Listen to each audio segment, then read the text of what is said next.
fate. All that sounds very interesting, doesn't it? Is it a part of some new Coast Guard system? Well, no. In fact, it's an expedition from Seaworld on the Gold Coast going through the motions of a dolphin hunt. Millions of visitors have passed through the Gold Coast over the years, and very few have missed the chance of witnessing the incredible dolphin performing at Australia's largest marine park, Seaworld, here at Surfers Paradise. Have you ever stopped to wonder where these incredibly intelligent creatures come from? How they are captured, how they are trained? I'd like you to meet Salty. He's a 3-year-old Pacific bottlenose dolphin, and he's the star of the show here at Seaworld. I'm sure you'd like to hear his story and discover Seaworld's wonderful world of the dolphin.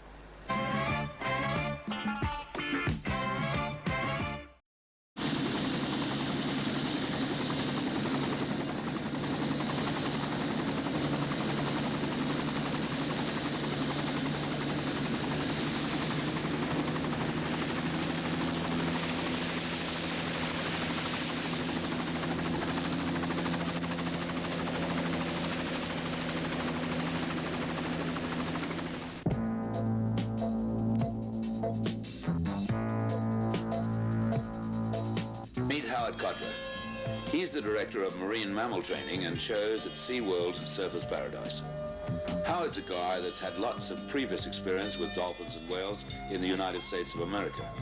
It's his job to select, capture, and train a new dolphin to star in Seaworld's new show. With him is diver Bill Hookway and boat operator Don Smith.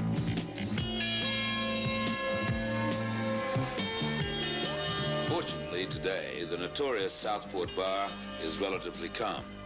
But there are days when 3 to 6 meter waves make crossings just a trifle hazardous.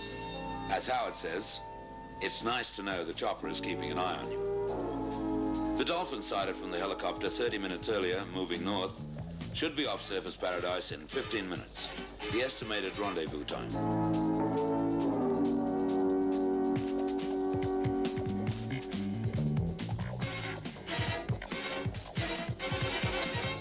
Catching dolphins in the open ocean is no menial task.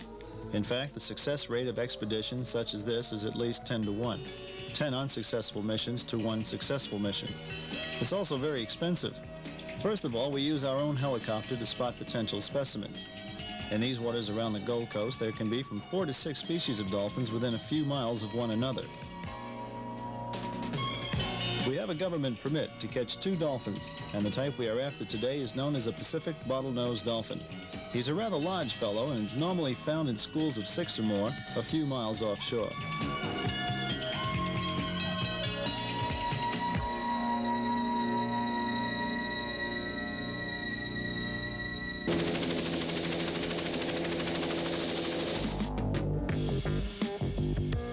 The idea at this point is not to alarm the animals by any urgent boat movements. The boat speed should be around 15 kilometers per hour. The slow speed pushes up a pressure wave under the boat, and if the dolphins are in a playful mood, they'll swim under the bow to ride in this pressure area. Dolphins, Howard! Put a stack of them on Dolphins, of course, are air-breathing mammals and must surface for air every 30 seconds or so. We quite often find that we get to this stage with an expedition and the dolphins just won't play the front of the boat. This may mean that they haven't eaten for the day and are preoccupied in searching for just the right kind of fish, or that a predator such as a large shark is in the area. If the dolphins are playful, they'll come under the bow, and it is then that I select the one that is most suitable. Not too young, not too old, no body scars, and just the right size. As the one selected surfaces for air, I will try to drop a small net attached to a rope over his head with the hoop. If successful, the net will break away from the hoop.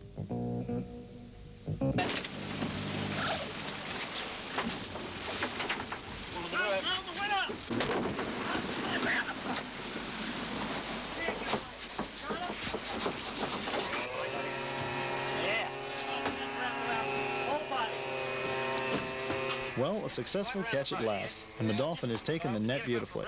The small net is designed to cover the dolphin's head section only, so that all swimming fins are not impaired in any way. If the net was long enough to cover the animal's pectoral fins, the dolphin may not be able to surface for air and drown. This fellow is not having any problems at all. The idea at this stage is to play the animal for a short time and be gentle on the rope as the animal tires. It is then drawn gently towards the boat. Now, Don, do you know how to work the winch with the stretcher? Yeah. Bill, can you? Oh, you got it, Bill. We'll leave you with it. Okay, this way. Now, it's not really flat, is it? Yeah. Pull in. Get round, Jack. Don, do you know how to work the winch? You're getting nice and tired. Most dolphins tend to give up when they realize they are captured and remain fairly calm during transfer into the boat. It is necessary for a crew member or members to jump overboard to assist placing the animal in the stretcher as gently as possible. This can be a hazardous operation, as it has been known for sharks to attack a helpless dolphin at this stage of the operation. So you can be sure that Bill Hookway will try to secure the animal in the stretcher as quickly as possible. Bill Hookway has nothing to fear from the dolphin. Why? Because dolphins have an uncanny affinity towards humans. And even though they could almost destroy an arm or a leg with one bite, there has never been a recorded attack on a human by a dolphin. Even when first captured, all animals taken from the wild are fairly aggressive. Not the beautiful dolphin. He, in fact, seems to enjoy being handled by his human captors. These and other mysteries are reasons why we are assisting with worldwide research being carried out on these remarkable creatures, regarded by experts as having the highest intelligence level of any warm-blooded animal. The stretcher is specially built for the purpose of carrying dolphins. It's been designed with openings for the animal's pectoral fins. Once the 300-pound dolphin is winched into the boat, it is placed on a special support frame and prepared for the journey back to Seaworld. Lift him up a little bit higher. How's his pecs? Clear that side? They're already clear. He's in? Yeah, he's pretty small. Okay, down he goes slow. All right. Easy as you go, watch his tail. Go away a bit. Look at his top. We've made a capture just off Surface Paradise, about 2 miles out, John.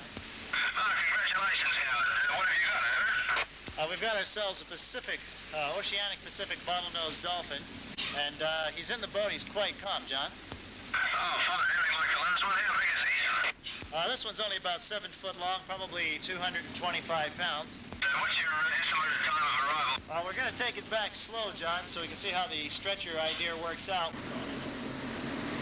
Once captured and placed on a stretcher in the boat, the animal must be kept wet. Dolphins do not have sweat glands, and if their skin is allowed to dry out, they would perish quickly from dehydration.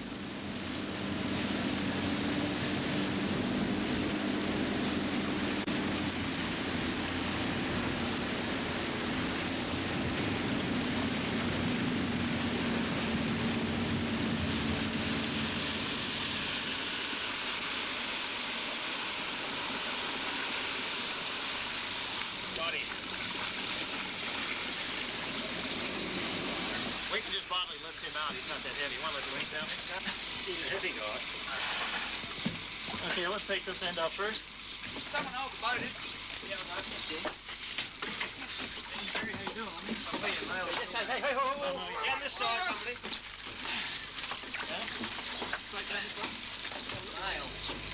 Being air-breathing mammals, dolphins are susceptible to most health problems other mammals and humans get from time to time. Therefore, immediate precautions, such as injections of antibiotics, are administered almost immediately upon capture. Blood samples are also taken from the tail flukes, and these samples are analyzed within hours, and appropriate medication is prepared, to be given by either capsule-impregnated fish or by injection.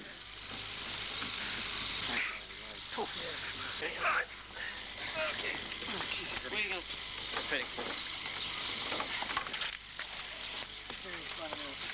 Nice and steady there. Watch his pecs on the neck. Nice and steady. Okay, swing your head around. Just lay him down there. Just lay him gently down there. So we can just... Ease him down. Ease him down. Okay, now. This is... It's all in the tail. His tail's a bit stiff.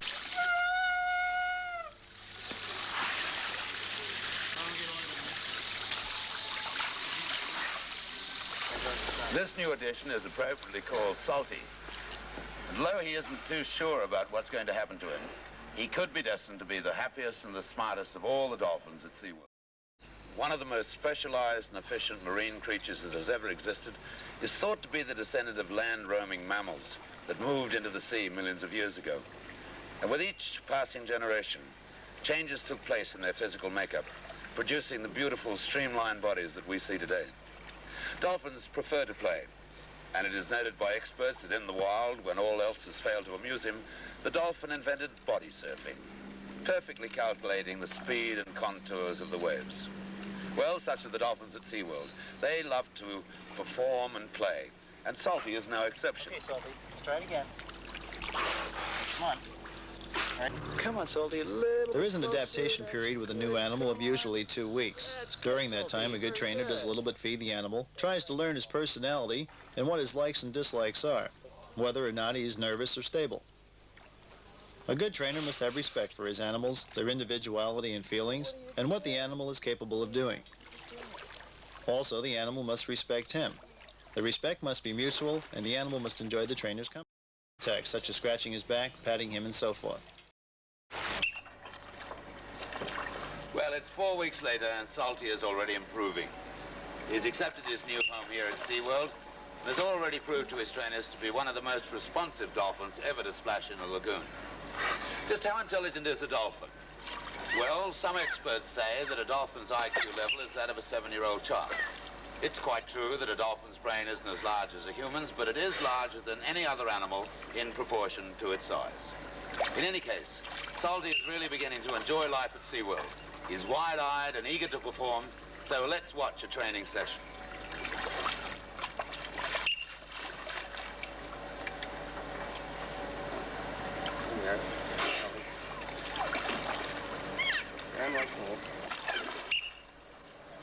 Up to my hand.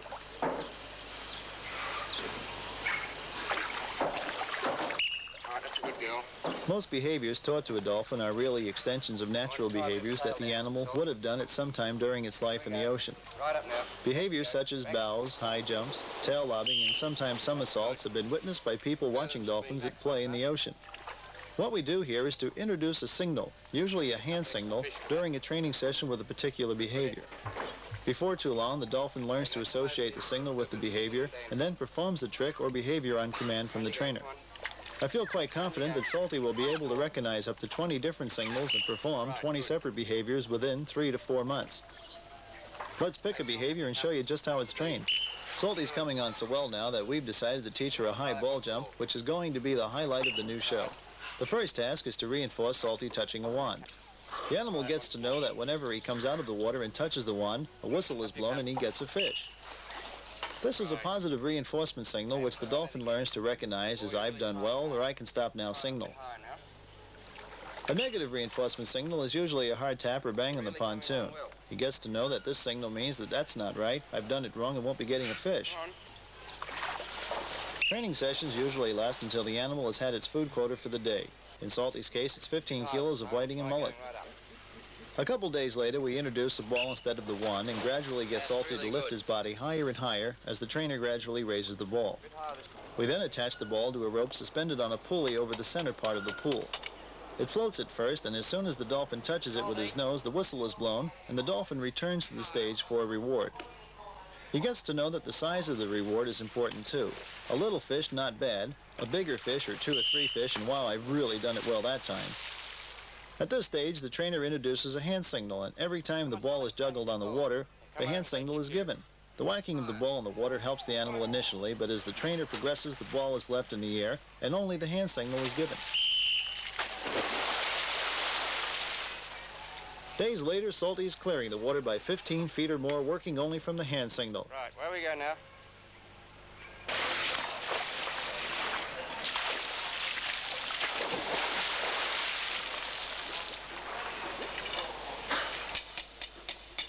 Not high enough.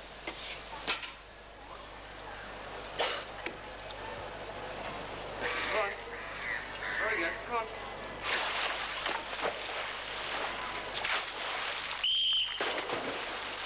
He really is a great performer.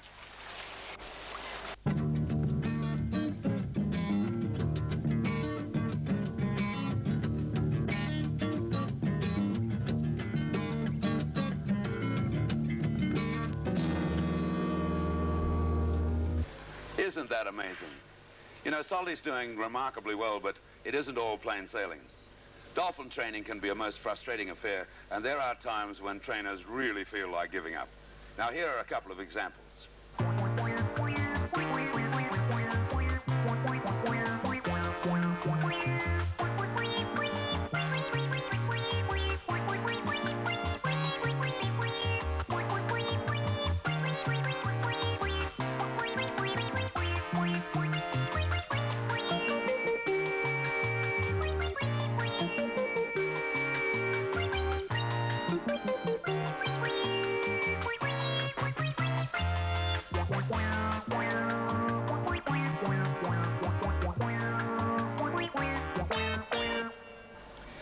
Well, Salty is almost ready for his show debut. This is his big day.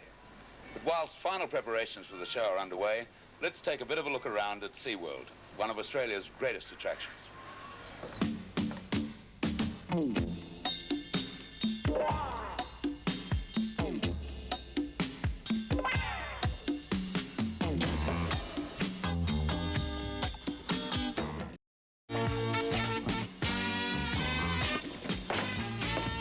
Complex, the brainchild of Gold Coast entrepreneur Keith Williams, developed in less than 8 years from a mangrove swamp here at Surfers Paradise.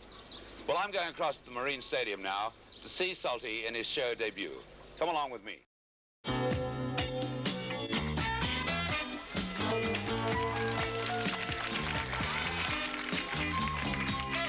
you for that wonderful welcome, ladies and gentlemen, and welcome to the Flipper Goes Hollywood audition. 10 years ago, over in the United States, Orson Welles Productions made a movie all about dolphins. He called his star Flipper, and it was such a success right around the world, he's decided to do it again. He called my Melbourne office a little while ago and asked me if I could go up here to Surfers Paradise to find his new Flipper. But I've got to find that new Flipper out of 7 dolphin contestants. But I can't do it all by myself. I've got to confess that much to you, so I'm going to call on an assistant this afternoon. In fact, he's in charge of all the dolphins here at Seaworld. Our chief dolphin trainer, Mr. Bruce Brown. Make him welcome, ladies and gentlemen. You know that dolphins are some of nature's smartest and most intelligent animals. And just to prove how really friendly they can be, Salty's going to come up now to get acquainted with a very nice fella indeed, Bruce Brown. But now it's time for Sinbad. 400 pounds of pure dynamite. He likes to get everybody wet with his flying handshake. Bruce is climbing the tower 17 feet into the air, taking with him a big plastic hoop. We're going to try and get one of these big, black, beautiful beauties to go right through the center of that hoop without touching any part of it. Bruce, seeing as it's Salty's debut, I'd like to see Salty have a go at this. She's going to be a star, that one. Up and through the hoop. Oh, Bruce. All right, Sinbad, now don't be nervous now. There he goes. Look. Sinbad, that was so special. Can we see that again? We want to see a front version of you coming through. No doubt about it. Charlie dances, everybody dances. Up and away.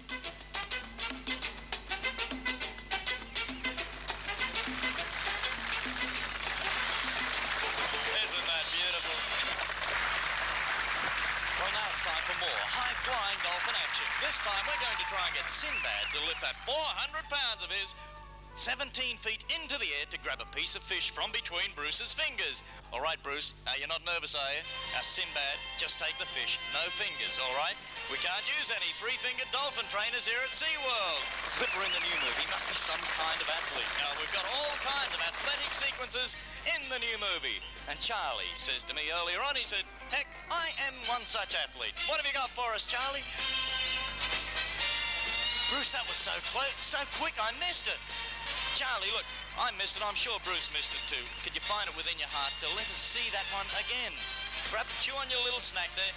Give him the cue, Bruce. Let's see if focus the cameras in the same general area, because there's Charlie.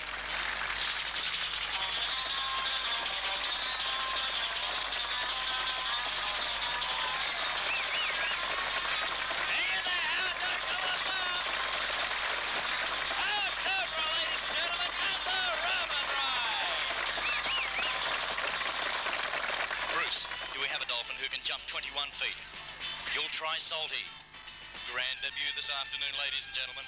You think she can do it? Salty, hit that ball. Now, if you have a camera with you, focus it on that ball 21 feet above the surface of the lagoon. Here she is, the star of our new flipper movie, Salty.